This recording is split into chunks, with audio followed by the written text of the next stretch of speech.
Atividade de aprendizagem em Escola Ensino Básico Central Farol, a rula ao normal ONA, foi estudante Cira férias durante a semana Rua Nelarang.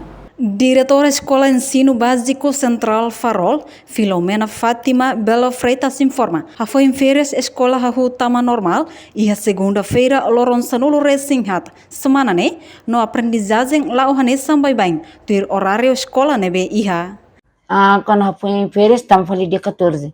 Dia 14, né, a minha ensino de aprendizagem, a professora se mai, e lá base estamos dando tudo horário, bem aqui, e estamos a meio-dia, estamos locorai.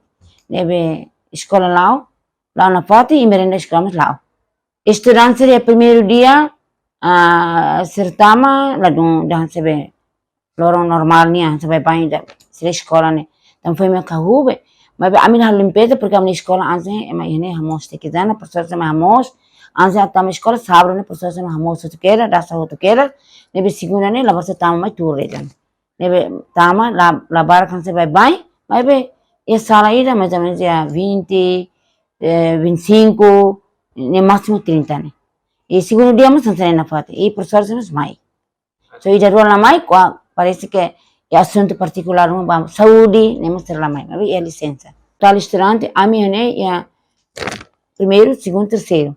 Então, no total, o queras, a minha junta é uma mane, 1094 e feto 1063.